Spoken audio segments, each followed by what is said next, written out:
Okay, we're going to go.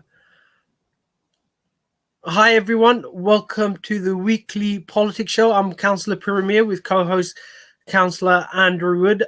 So in today's show, we're going to discuss the fire at Providence Wharf, the issues around the fire. We're joined by a guest it would be joined by a guest, and then I'll let the guest introduce himself, and then we're going to talk about the aftercare. Harry who's going to join us, and then afterwards we're going to talk about the aftercare. There's issues around how the victims have been treated after the fire, and then after the break we're going to discuss about changes to planning law, which affects everyone, especially with the range of developments going on in Tower Hamlets. And in the final segment we're going to talk about the flag debate.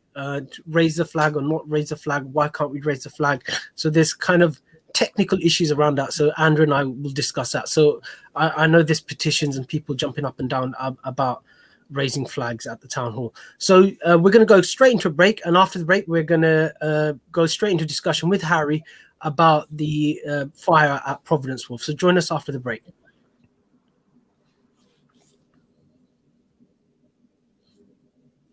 Break.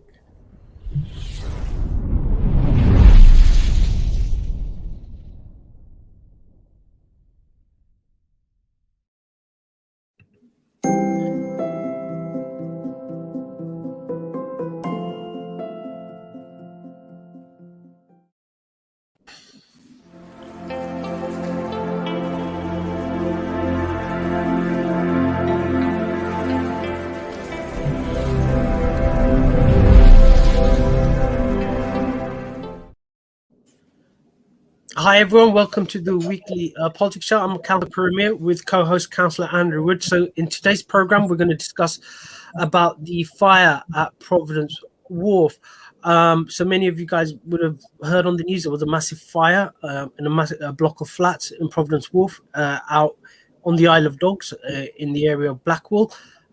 So we're going to discuss the issues around the fire. I know Andrew's been quite active on the ground, as well as other councillors and the local MP.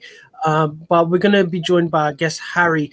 Harry, do you want to just introduce yourself and the organisation you're part of, and how you guys come together and the issues around the fire? And then I'll let Andrew sort of like take over from there, because he's been writing a lot on the issue. So Harry, over to you.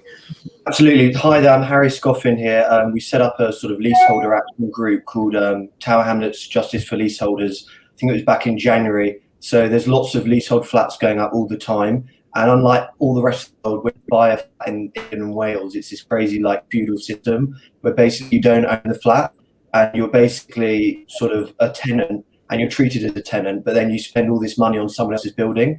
And then obviously some of the people from New Providence Wharf, the leaseholders there, were part of this group. And then it was sort of dormant for a bit. And then all of a sudden fire happened. And then that was kind of, that galvanized the group. And also in my sort of day job, I work for a charity where we try and help people that are stuck in leaseholds. And obviously the fire is tragic. Luckily no one died. But it emphasised this idea that people don't have autonomy and control over their own homes. And there was the whole issue about Ballymore. Unusually, a lot of developers, when they sell the flats, they then wave goodbye to a site and they'll hand it over to an investor or the residents themselves.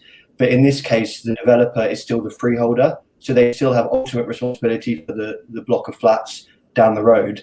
And the thing is that there's been, some residents would argue that there's been real friction with the freeholder to try and get them to pay to make their own building safe, which they still actually own. So, and there's all been, that's happened. And there was I think a fire a few years ago as well. Luckily no one died in that, but that was like a warning sign. And that I think was to do with a fuse as well.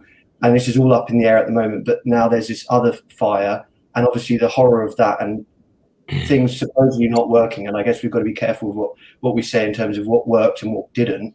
But obviously people are angry. And then we had this protest that was organized within 24 hours. And we were lucky to get about 200 people down at Mill Harbour, which is another one of Emerald's flagship schemes, which was, and ironically, it was opposite a hotel where the people that were being housed from the fire in that block were, and some people hadn't even heard about the protest, but they saw a protest and joined. But we had people from all across London. Someone even came from, few people came from Ipswich. So this is a big crisis beyond Tower Hamlets. This is a national crisis, even affecting flat owners in Scotland, basically. People are looking at huge remediation bills for buildings that they thought were safe when they first bought their flats. Andrew, I know you were on the ground when the fire happened, along with others like the mayor, the other local councillors on the island. The MP was there. We had a flyby visit by Robert Jenrick as well. So, Andrew, over to you. What's been the response of the authorities to this, and your conversations with others?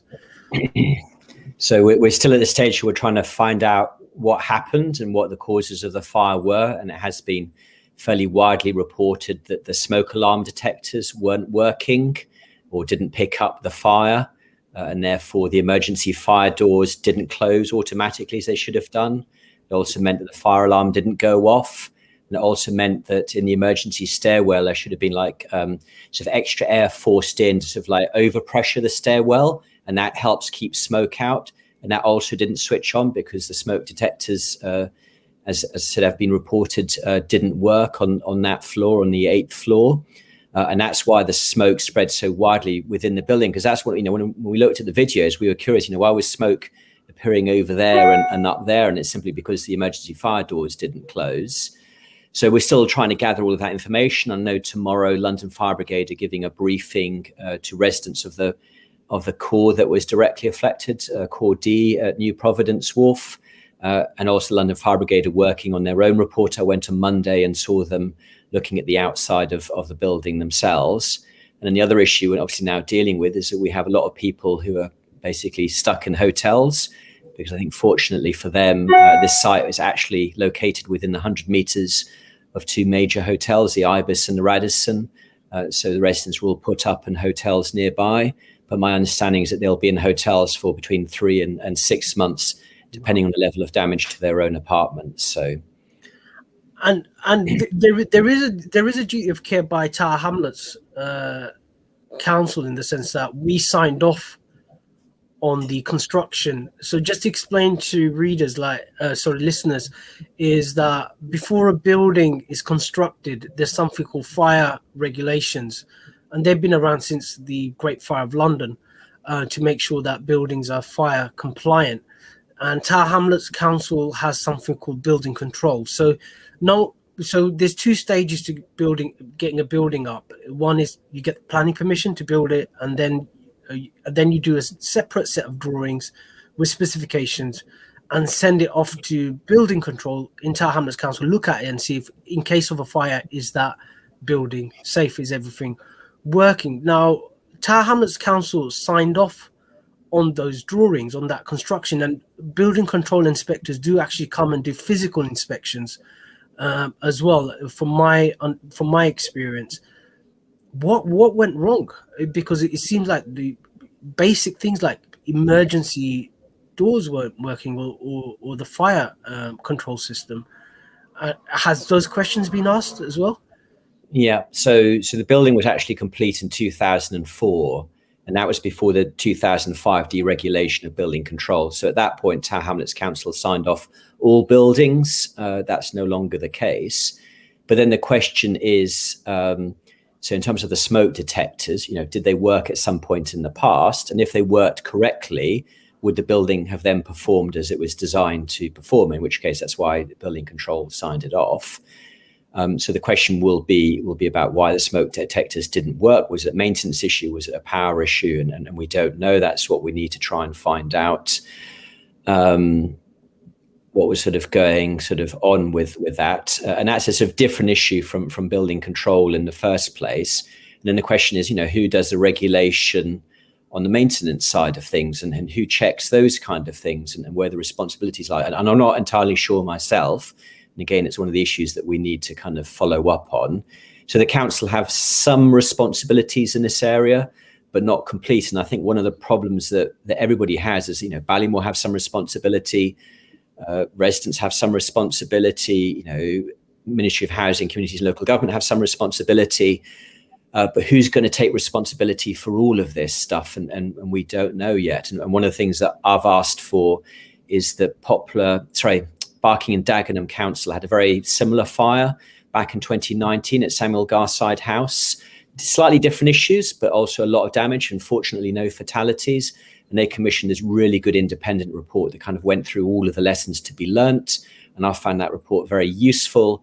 And I think we should do something very similar at New Providence Wharf as well, because there's lots of questions. Some of them the London Fire Brigade will answer, and I think some of them somebody else needs to answer about some of these issues. So, Harry, there's a question for you. Did you see that? I'll repeat that. Yeah, so, flag up again for me. Harry, are you going to explain why my sister is in my flat crying about the dirty socks? Oh, sorry about that, mate. Sorry, that's a troll. Sorry, I thought that's to do with the fire. No worries. No problems. Someone's got a sense of humour at this time, which is good. Yeah, okay. Harry will answer that off the programme. It's got nothing to do with New Providence. But we're going to actually, Andrew, am I correct that there's going to be, you've had discussions with councillors on the Overview and Scrutiny Committee, in particularly the Housing Scrutiny Committee, where you're actually going to look into this issue. Can you explain the process of it? And if you are going to look into it, what aspects are you going to look into it, and what recommendations you're going to make to the mayor? Okay, so Councillor Etisham Haque, who's also the councillor for this building in Blackwall and Cubitt Town, is also chair of the Housing and Regeneration Scrutiny Subcommittee. And our next meeting, and I'm just double checking the date, is on the 22nd, 6:30 p.m. on the 22nd of June. And what he wants to do is to convert that meeting into a kind of fire safety focused meeting, and basically will ask residents to speak at that meeting about what they've learned and their experiences. I got an email today from the London Fire Brigade, so I've now got contact details. So I will forward on Councillor Etisham Haque's request for them to attend as well, just so we can get this all done and organised as quickly as possible. And I think, as I said earlier, the council don't have complete responsibility for this area. So some of the recommendations that the committee might make, may be irrelevant for the council. But I think what we should do as councillors is capture as much as possible of all of the recommendations. A few may be for us, a few may be for the London Fire Brigade, some will be for MHCLG. And hopefully we'll have a first quick learning exercise from that. And then hopefully also the council will then commission a report that I was talking about, so we can kind of do the more detailed work as well. Not just about now, but also what happens over the coming months as well. From a sort of residents' perspective, Isle of Dogs perspective, there is an element of they shouldn't be approving any more of these high-rise buildings until they actually sort out the fire infrastructure. So I was lucky to grow up in Singapore, and you've got fire brigades everywhere. And we have Millwall Fire Station, and they didn't actually have a ladder long enough, from what I understand. And there was a video, and it should go viral because it's so powerful. You literally see the hose, and it's like a water cleaning company, window cleaning company. They're trying to get to the fire, and the water just goes down again, and they can't reach it. And then they had to wait 30 minutes, supposedly, according to the residents who spoke to me, for the right equipment to come in, I think, from Greenwich. Now, that's unacceptable when we've got so many high-rise blocks going up all the time, and it seems like there's more planning applications going through. The point is that imagine if there was two fires, say if there's a storm or a thunder or a hot summer, and you have two fires on the same patch on Isle of Dogs, how people are going to wait half an hour. And then we've got the stay put policy, which is crazy as well. People are going to stay put in a building, and that assumes that the whole building has got good compartmentation, that it means that the fire will not spread. But obviously in a lot of these buildings, they've been thrown up cheaply. Andrew was saying deregulation 2005. I think there was deregulation in the 80s, where basically developers were allowed for the first time to have their own inspectors. So you basically have developers marking their own homework. So it's quite amazing that in this site, the developer actually outsourced it to the council. But all of that stuff has to be looked at again, because if we're wanting more and more buildings, we have to actually get apartment living right, which means making it safe. And then there's the Asda development scheme, I think Andrew Wood's been writing about recently. The fact is that Thames Water, which is statutory consultee, they basically said that we don't have the water infrastructure. So that's another thing. Actually, if we've got the water pressure, and I don't want to be a NIMBY or alarmist, but have you even got the water pressure to sustain trying to hose down a huge fire. I don't know. Looks like these are issues to be discussed. Andrew, before we go into a break, would this meeting be signposted? The ovarian scrutiny. Yeah, it will be. So I think so. Councillor Shamhak sort of agreed. He said he wanted to do that on Monday. Obviously, it's a change to the agenda, so we need to pull it all together, and I need to send an email to some of my contacts about it as well, and obviously then copy in Councillor Hack as well. So probably just need to give us maybe, I guess, another week just to firm up all of the details and how it's going to work, because we're still only a week away from the fire. But hopefully soon there'll be more detail about this meeting and the agenda. So we're going to go straight into a break. After the break, we're going to still carry on the discussion with Harry, because some of the aftercare of the victims of the fire needs a lot to be desired, and we're going to discuss that. So join us after the break, where we're going to discuss the aftercare of the victims of the fire at Providence Wharf. So we're going to go straight to a break.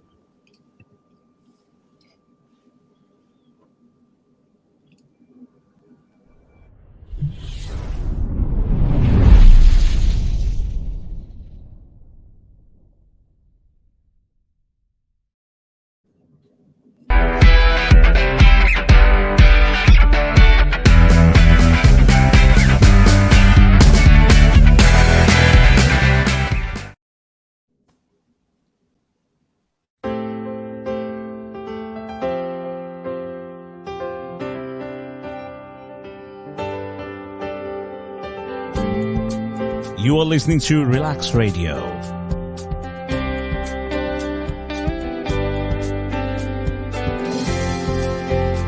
Wherever you are in the world, you can listen to Relax Radio 24/7. Relax Radio speaks your language.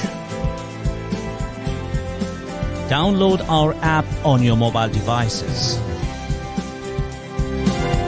Android or iOS.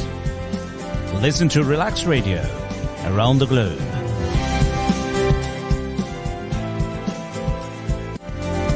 Join us by calling us on 07852 473 473. You can visit www.relaxradio.net and explore more. RELAKS, without negativity.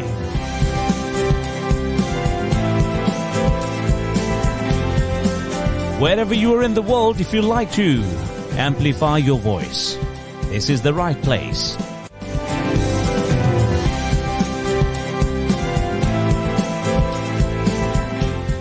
Relax Radio speaks your language.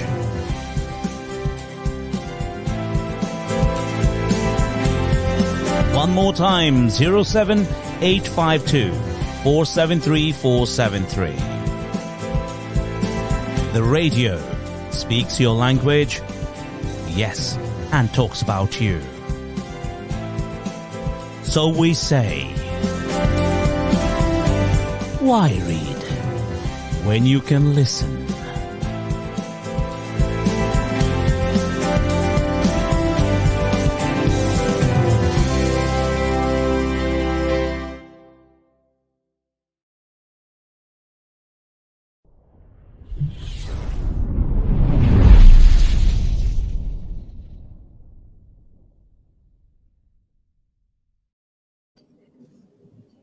Hi everyone, welcome back to the weekly politics show. I'm Councillor Puru with co-host Councillor Andrew Wood, and we're joined by a guest, Harry Scoffin, and we're discussing the fire at Providence Wharf.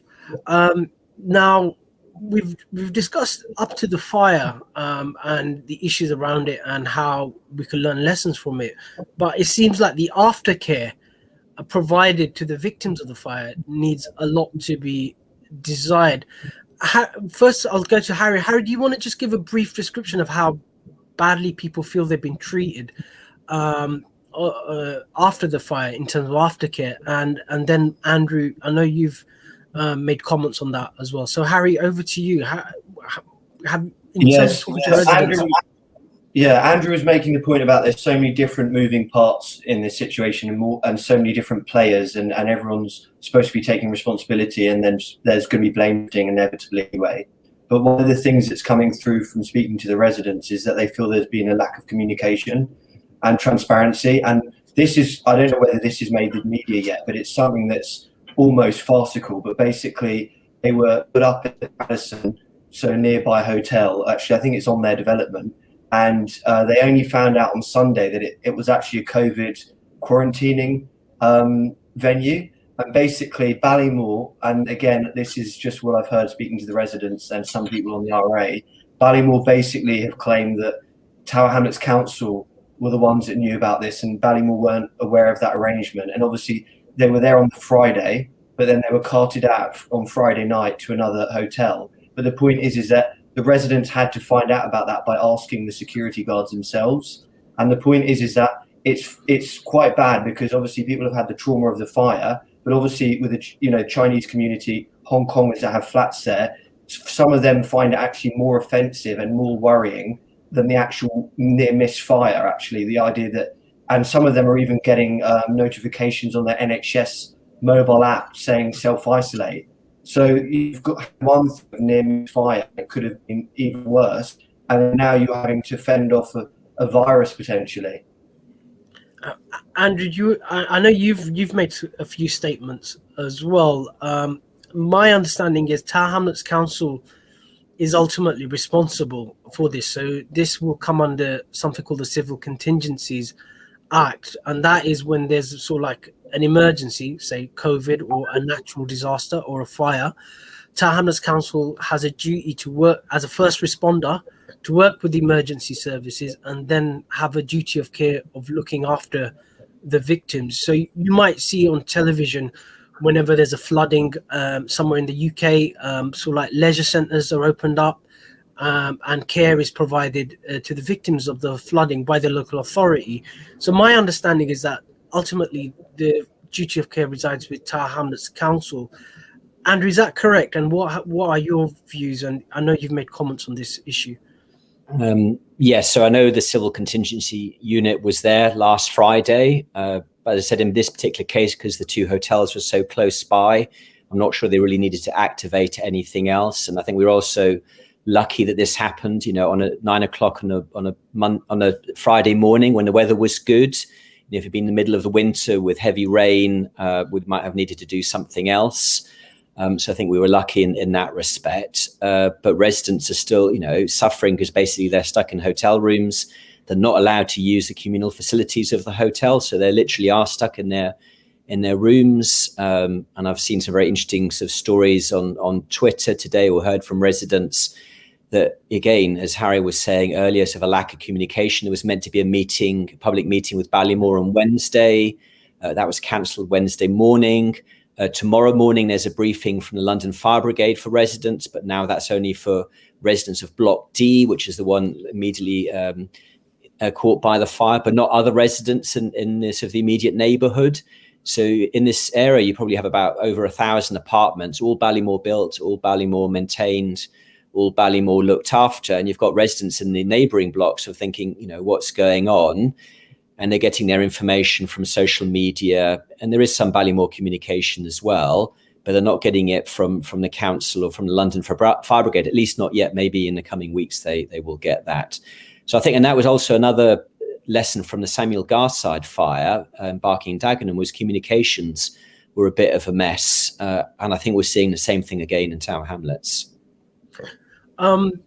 You made a comment about the council tax, etc. Do you want to explain that? And is that moving forward? Has the administration picked up your comments, so to speak? So I just thinking about it, because I sort of found out that obviously residents are going to be away from their homes for 3 to 6 months. So I was thinking, well, that must mean I don't have to pay council tax, because if you're in a hotel, the hotel is paying business rates, so the council, is still getting paid.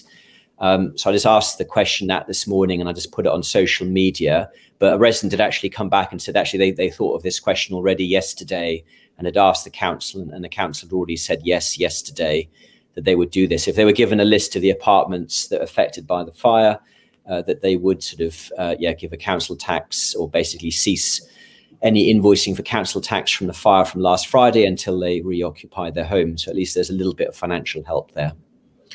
Just listening, just observing what's happened at Providence Wharf, just picking up on the comment made by Harry, there does seems to be a lot of moving parts in this and people falling in between. Are there any proposed solutions to this? For example, just putting it out there, like local authorities taking over the freehold sort of like responsibilities of developers, so to speak, etc. Well, there has been some push for it. Oh yeah, so the Housing Select Committee in Parliament have done like 2 reports on this now, and actually Bob Blackman, the Conservative MP, I think it's Harrow West, Harrow East, he's basically proposed actually if these freeholders don't remediate and actually pay for it, especially where the freeholder is the original developer and was the guy that built it, then they should have the freeholds confiscated. Basically, the state does a compulsory purchase order or something, and then basically remediates the buildings, and then basically gives it back to the leaseholders, and they become common holders. But the thing is that what that needs to happen is there needs to be more government funding. So there's about £5 million now, and there's some estimates, the Conservative estimate is £15 million to make these apartment buildings safe, but some people are going up to 50 billion, and MHCLG have sent out a series of frenzied tweets since the protest, and then there's been one today saying they don't agree with the number. But the problem is, 4 years after Grenfell, they have not done a comprehensive audit. So they've not done the Australian model where they went round and they did a risk-based model. Basically, what's happened is that because of Grenfell and the media stuff, there's been knee-jerk government guidance, which basically has turned all these apartment buildings unsafe. Even ones that are safe, they become unsafe because they need to be basically valued and all the rest of it. And the problem is that you could have a building like R1 where we had a very slither, of Grenfell and FDM clad on our roof, but somehow that needs to be removed. But it's not being seen as something like asbestos where you have to manage it, because now people are going to be potentially bankrupted because of this cladding. And anything under 18 meters is also seen as dangerous, basically, as over 18 meters. So they're going to be given false loans, which could even be 100 years long, which is crazy. No one will buy those flats. Andrew, do you want to come in on this? I think that maybe the most important lesson of last week, and again, we were very fortunate nobody died. I think it had been 3 o'clock in the morning and higher up the building, there would have been fatalities, is the government are very much focused on ACM cladding in tall buildings. And it appears that this fire did not involve any ACM cladding. It involved maybe other issues and other cladding, but also the internal failures of the smoke detectors work. And the government focus, I think, has been on the wrong area. It should have been on wider fire safety, which includes maintenance issues, rather than pretending that ACM is the only problem out there. And once ACM is fixed, it's like job done, everything else is safe. And that's clearly not the case at New Providence Wharf. Well, it seems like this is an issue that's going to rumble on, especially with the amount of development that's being proposed in Tower Hamlets and London. And we do have a housing crisis, so dense housing developments are being seen as part of the solution to that. But it seems like it's going to carry on. It'd be interesting to see what lessons are learned from the Overview and Scrutiny Housing Committee, and what we can do to implement. And feel free to join us again, Harry, with an update with regards to your campaign, etc. So and I just want to say thanks for coming. If people want to find more information, Harry, where can they go to get more information? So they can go on Twitter or Facebook. So you can go on Twitter or Facebook, Tower Hamlets Justice for Leaseholders, but also check out the charity Leasehold Knowledge Partnership, and also End Our Cladding Scandal, and also UK Action Cladding Groups. All of these groups and LKP, where I work my day job, they're all doing great work. They're trying to get the policies changed on this. No problem. So with these videos do go out on social media, and with videos we'll put the links to that for people for further information. But thanks, Harry, for joining us. So we're going to go straight into a break. After the break, we're going to discuss the changes in planning law. So there is a bill that's been going through Parliament that's going to have a massive impact on in terms of Tower Hamlets. So join us after the break, where Andrew and I discuss the changes to planning law. So we're going to go straight to a break.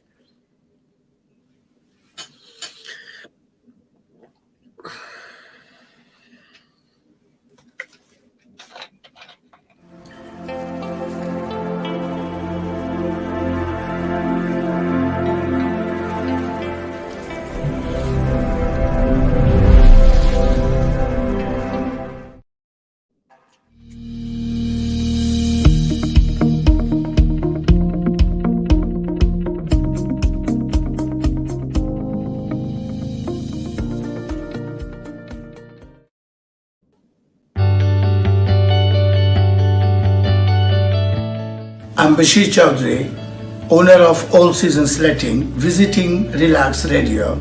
I'm very optimistic and very impressed that this radio station is going to be very useful for our community. Please download the app and keep listening. Relax. Why read when you can listen? Relax Radio.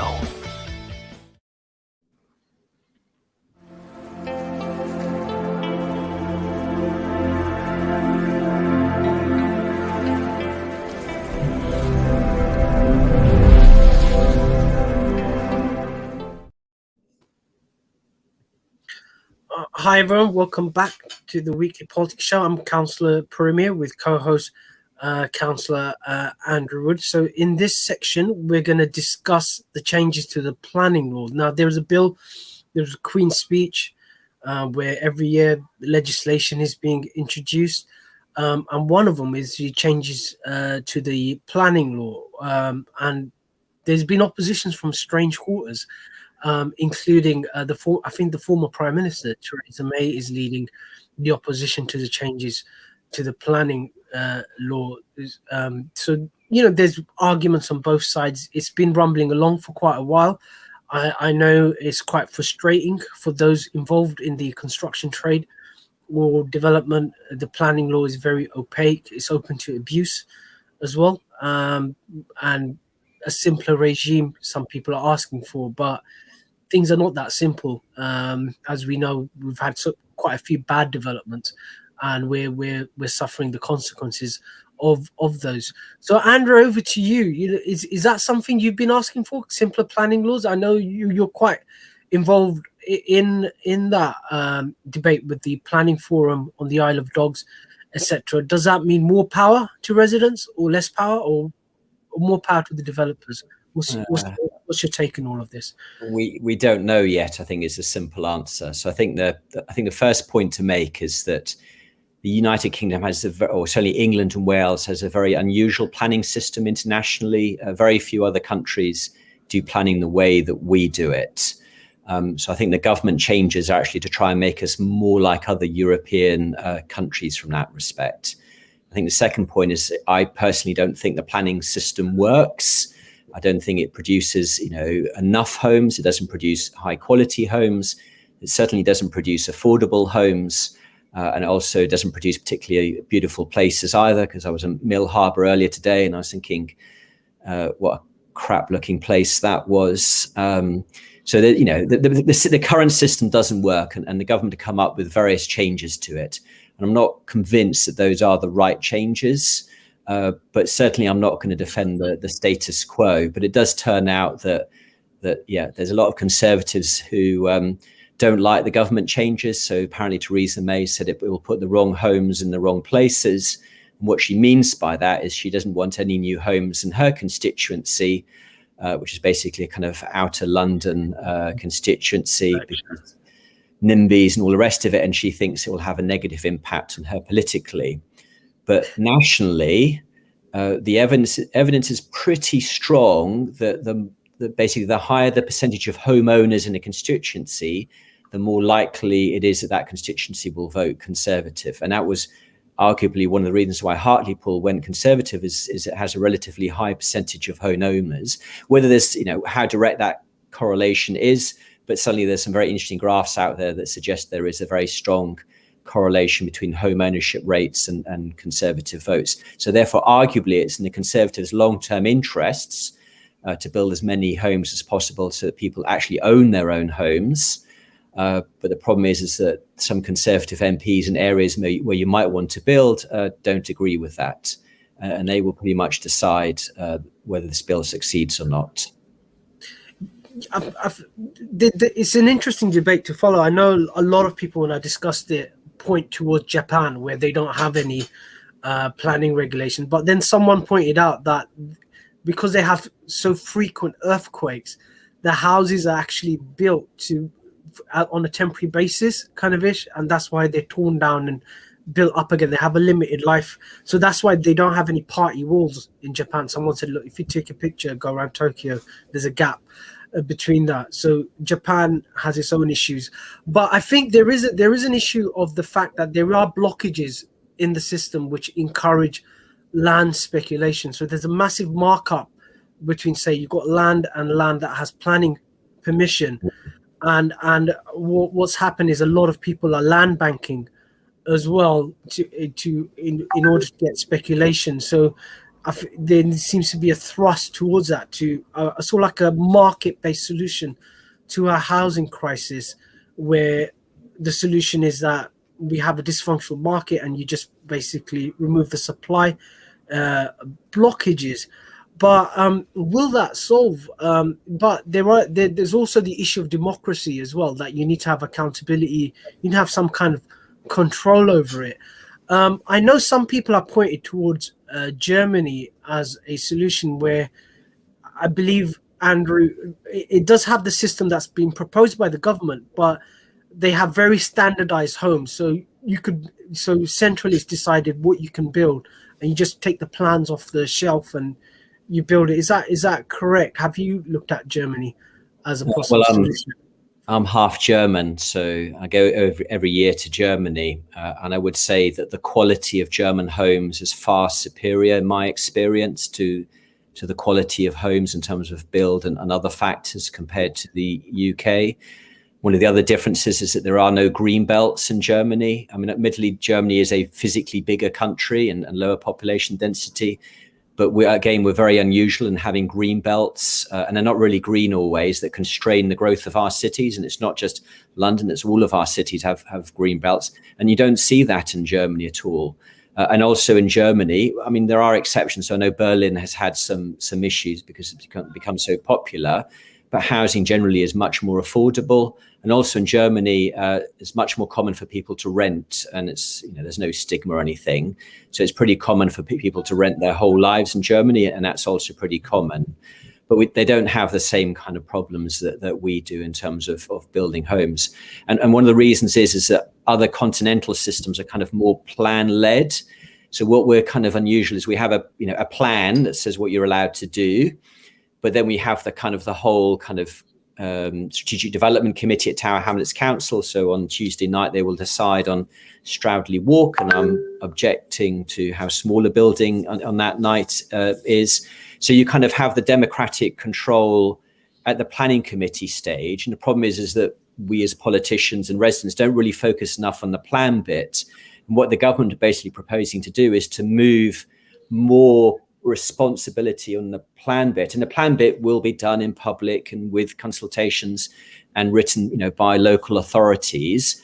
But what the government in effect is saying is the plan will really be the key. And I've been doing some training sessions on something called design codes.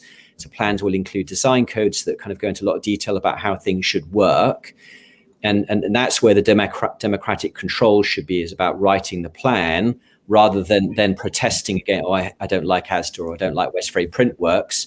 The question should be, what does the plan say? And that's where people need to get involved, is at the plan stage. Whereas the UK is unusual, is that we have this kind of two-stage political argument. We write the plan, and then we have these planning committees where we then argue the toss. And that's where it gets very political, which is why Theresa May doesn't want to build more new homes. I think the other thing the planning system doesn't account for is so like the long-term shifts in the way we use land, and for example deindustrialization. And I just want to pick up a topical issue, which is the Whitechapel Bell Foundry, which was a manufacturing site that's been around for about 400 years, built Big Ben, Liberty Bell in Philadelphia, and now it's going to be turned into another Soho House, I think. So it just and there was nothing we could do to actually. There wasn't any thinking behind that. Is deindustrialization desired? Do we want to keep anchor sort of like economic activities in a certain geographic location? It doesn't seem to be. You just have these vague policies or vague zones without identifying that this is an anchor economic generator. We need to basically enhance it, and build our sort of like economic policies around our planning, or would have got so that discussion doesn't seem to be happening when it comes to planning. Andrew, do you have? It just seems quite bizarre, kind of this detachment of land use from economic activity. No, because I think also the local plan, which was approved last January by Tower Hamlets Council, is kind of very residential housing focused. And when you sort of think back to what was in that plan, it didn't really say much, if anything, at all about the Bell Foundry. But it was actually at that stage, at the planning stage, there should have been that kind of debate about, what is the future of each area of Tower Hamlets going to be? Because we do need a mix of, industries. Because one of my concerns is that we're building lots of offices, Brick Lane being a good example. And offices is okay for some people, with the kind of skills that you need to work in an office environment, but not everybody wants to work in an office. Some people want to do different jobs, and not everybody's got the skills for those kind of jobs. So we need a different mix of employment, a wider mix, and wider than just tourism. And here was an opportunity to have a kind of debate about having some kind of still retaining some industry in Tower Hamlets. But I don't remember any debate in the local plan about the Bell Foundry or about industry more generally. It was just about housing and office space at Canary Wharf. Because it's really strange, because other London boroughs do have those discussions. So, like, for example, Islington, they had these, I didn't even know that they had sort of like specialist sound studios based for the movie industry. And the council specifically rearranged the planning to actually preserve that industry. So world-leading industry is based in Islington. They see it as an economic generator. Or Islington basically made this whole thing about creating hubs for charities, etc. And I've actually visited some of those buildings, again, looking at anchor tenants, or like where you generate the economic activity in areas. We're not having those discussions in Tower Hamlets. It just seems to be houses. Without thinking about where do people work, how do we basically hold down the wealth, how do we create economic activity. It just seems to be quite vacant in terms of that. It looks like we're going the way of Hartlepool kind of ish. So like we're going to have jobless people kind of angry and irate kind of ish left behind, and the politics of envy coming in. And Andrew, any final words on this? What are the things we need to look at, and how do we get involved in the discussion and the debate? So, I mean, Barking and Dagenham Council are a good example. The reason why, Billingsgate Fish Market and the other markets in London are moving to Barking and Dagenham is because, that council wrote an economic strategy, years ago, and they've been, working for years to make the argument that those markets should move to Barking and Dagenham, and they had a strategy, and it's working, and therefore they will get the business rates and the jobs that will come with that. And I'm not sure. I don't think we've got an equivalent strategy. In fact, I know we don't have it. I've never seen a strategy like that for Tower Hamlets as to what our economic strategy is going to be, other than Canary Wharf becomes even bigger with more office space, and that's probably not sustainable anymore. And I just want to say that this goes beyond the political debate. I think there's a political consensus around generating wealth and supporting small local businesses. I was reading Matthew Brown's book on the Preston model, and one of the things Matthew did write in the book was he had broad cross-party consensus on this. Everybody wants the local economy to do well, etc.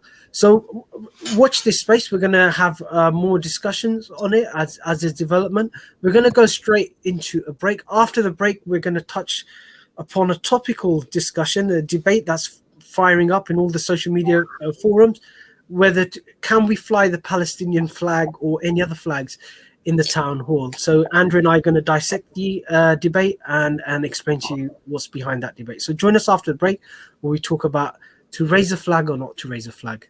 So we're going to go straight to a break.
Hi everyone, welcome back to the weekly politics show. I'm Councillor Puru with co-host Councillor Andrew Wood on Relax Radio. So in the final segment, we're going to talk about the debate that's raging throughout Tower Hamlets, which is on the issue of Israel-Palestine, especially just focusing on the sort of like a key ask of many campaigners locally is whether why isn't Tower Hamlets Council raising the Palestinian flag. So before I go into that debate and get Andrew's views on it, I just want to make a statement. So I was involved in raising a banner in Brick Lane on the We Stand With Palestine. Someone wrote a silly comment. I didn't write it. I made it clear on social media that I have nothing to do with that. That comment's going to be taken down. Someone's going to go tonight to basically take it down. But we need to move the discussion forward onto serious issues that we could all agree on, which is international application, international law and human rights, and have a discussion as a way forward instead of guilt by association or standing next to a banner. So I did reach out to Jack Mendel, the editor of the Jewish News, to come down, see the banner, and together me and him see if there are any offensive comments. We'll just take them off, and so we could move the debate forward between various communities on issues that we all agree on, which is universal human rights and international law, and move the discussion forward to a more mature debate. But moving on, so statements done.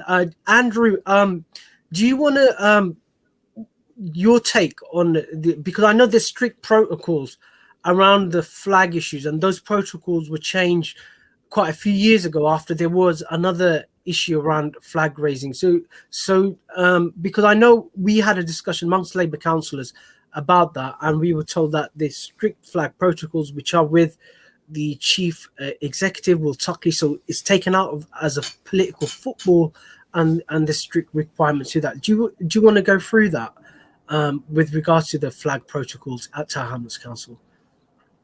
Yes. So basically, there's a flagpole outside the town hall at Mulberry Place. So it's that flagpole that we're talking about. It's not really visible from the road or anything, so it has more of a symbolic value than anything else.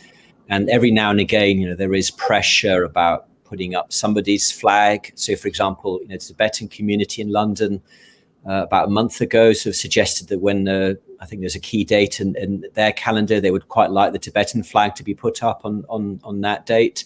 and I don't object to that in particular. But I think part of the problem is, there are lots of demands from lots of different people about, you must put up our flag on this particular day or for this particular event. But we have no foreign policy responsibility or expertise in the council.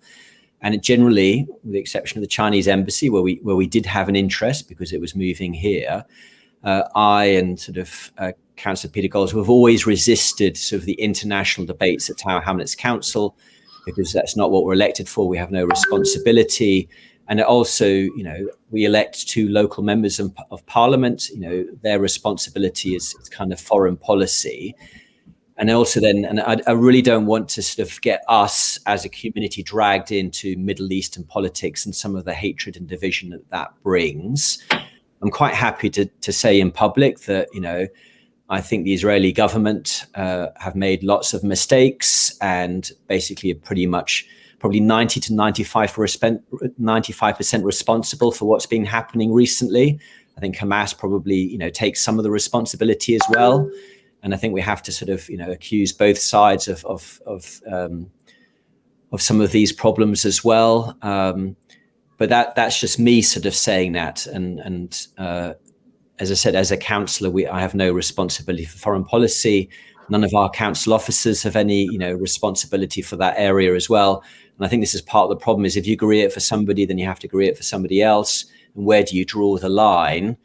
And I think because it has happened in the past, I think the council just decided, and this is classic Tower Hamlets Council, just play it safe, nothing controversial, perhaps the English flag on St. George's Day and maybe one other flag on another day, but nothing more than that, because that keeps life simple for the council and doesn't get any accusations of we're favouring one side over another.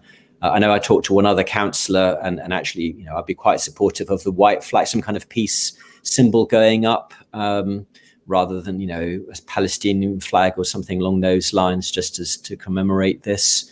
But that's the kind of the background and the battle over the flags in the past. Yeah, and I know the government is changing the laws. I know the current government have I don't know whether they brought in those regulations where councils are required to fly the Union Jack most of the time or something like that. At the moment, it's optional. They want it flown from every government building, including local authorities. But following on your point about discussing foreign policy, I know the mayor, Mayor John Biggs, in response to one of the campaigners, and the email has been published in social media, said that there's going to be a debate tabled at the next ordinary meeting to discuss the issue. So it seems like Tower Hamlets Council is coming off the fence, so to speak, and discussing foreign policy. So I don't know whether we're going to go towards the way of Sheffield Council, who basically have an office for international human rights to make awareness of, like a council officer, to go around and make people aware of international human rights abuses or other international issues, whether we're going down that route. Andrew, what's your response to the mayor's response to campaigners that there will be a debate at the next ordinary meeting of Tower Hamlets Council, which I think would be July, not the AGM? So the first problem with that is that actually we have limited time in these meetings. And there's actually a number of really important issues I think that we need to debate, which are local issues. And fire safety, by the way, is probably going to be the main motion from the opposition group. There's a motion that we might want to do about governance and about as a result of the referendum, which we're kind of thinking about and working on. And there's a couple of other sort of major local issues that we need to debate. And the problem is if you're spending time debating Palestine, then that means we're not dealing with local issues. And at the end of the day, as local councillors, we're elected to deal with local issues. Members of parliament are elected to deal with foreign policy type issues. So yes, it might be very interesting to debate, Israel and Palestine and, some of the causes of the conflict and the mistakes the Israeli government have made. And yes, I can say I definitely agree the Israeli government have not acted correctly or properly and have made the situation much worse. But then I'd also say the same about Hamas as well, and why haven't Fatah had elections? But at the end of the day, that's not our responsibility, and we'd have to explain to residents why, for example, an issue we have no powers over is more important than an issue like fire safety, where we do have some responsibility. And as I said, the Chinese embassy was an exception because the Chinese embassy was moving here. That made it a legitimate point to discuss, but I'm uncomfortable because where do we draw the line? We talked about recognizing Somaliland a few years ago. What do we talk about next? And therefore, that always means that we don't have time to talk about local issues. Would you be minded, just thinking off my feet, if we had we do have sort of like the right to call an extraordinary meeting where it doesn't impinge on, say, the council agenda, so to speak, where if residents do want elected councils to take a view, we could have that discussion there, and also what constructive things we can ask the government to do, or what we can do as a local authority to have much more of a constructive rather than blanket condemnation or blanket support. What can we do as a local authority? Should we set up a human rights office or to go around schools just basically talking about international law and universal human rights and how people could campaign, work with Amnesty International, for example, do an education program with them, something constructive and sustainable rather than say something heat of the moment. What can we ask the government in Whitehall to do? So one of the things I've looked at is even to this day, parliamentary law is still applied in the occupied territory. So laws passed by the British authorities applied, and they're quite draconian. Lack of human rights. Now, sovereignty of Parliament extends all over the world, but Parliament can revoke those laws, and there's been precedent where I think in the 1950s, they granted sovereignty to America, saying the laws, UK laws no longer applied. Should we do the same thing in the UK, saying, look, these laws no longer apply, they cannot be used against civilian populations, they were there for a specific reason. We might agree or disagree why they were brought in, but they shouldn't be applied in the 21st century. So those kind of constructive things, I'll rather look forward to something sustainable rather than blanket condemnation kind of vision, feeling good about ourselves. But it's something to look at up and coming. I know we're going to have discussions amongst Labour councillors. We're going to have discussions cross-party as well, to actually, how do we constructively take the energy that's there or the concerns that's there and create sustainable outcomes, rather than what I feel has happened in the past is just people taking pictures and posting up. By the way, that banner was just there to raise awareness, guys. But cool. But Andrew, any final thoughts before we end the show, so to speak? I'm happy to have a debate sort of separate from a council meeting in the same way that we're talking tonight, sort of in our free time, long as it sort of doesn't involve too much in the way of council resources. As politicians, we are allowed to say what we think about these issues and debate them as well. But I just don't think it's a local authority issue sort of directly, because that's very clearly responsibility of Parliament, and we have to sort of focus on local stuff, because there's lots of really important issues that we need to be talking about locally as well over the next year. No, definitely. Well, let's see how it develops. I know Mayor John Biggs said that he reads everything I write or watches everything we do, including Andrew's tweets as well. I know they're quite popular among certain circles. So let's see what happens from this discussion. So we're at the end of the program. I just want to say thank you, everyone, for joining us tonight for the weekly politics show. Join us next week, same time, Friday, 7 p.m. But thank you again. I'm Councillor Puru and co-host Councillor Andrew. So we're signing off, and thank you again. Thank you very much. Bye.